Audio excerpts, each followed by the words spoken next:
Ahmad Najib, mantan PLT Sekretaris Daerah Provinsi Sumatera Selatan, resmi menjadi tersangka baru dugaan korupsi dana pembangunan Masjid Raya Sriwijaya Palembang.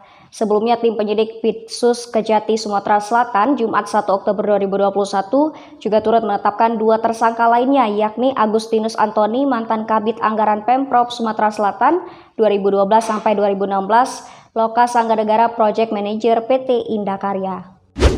Kasih-Penkum Kejati Sumatera Selatan Khaidirman SH.MH Jumat 1 Oktober 2021 malam mengatakan ditetapkannya Ahmad Najib sebagai tersangka ini terkait adanya dugaan penyalahgunaan wewenang terhadap naskah perjanjian hibah daerah dalam pembangunan Masjid Sriwijaya Palembang. Najib juga langsung ditahan selama 20 hari ke depan di Rutan Tipikot Pak Jo Palembang untuk penyelidikan lebih lanjut. Diketahui dengan kembali ditetapkan tersangka dalam perkara ini, total Pitsus Kejati Sumatera Selatan telah menetapkan 11 orang tersangka. Sebelumnya, tim penyidik telah menetapkan tersangka jilid pertama atas nama Edi Hermanto, Sairifudin, Yudi Arminto, dan Dwi Kridayani. Menyusul jilid kedua atas nama tersangka mantan Sekda Sumatera Selatan, Mukti Sulaiman, dan mantan PLT Karo Kesra Ahmad Nasuhi. Lalu jilid ketiga mantan Gubernur Sumatera Selatan Alek Nurdin dan mantan Ketua KOI Pusat Mudai Madang.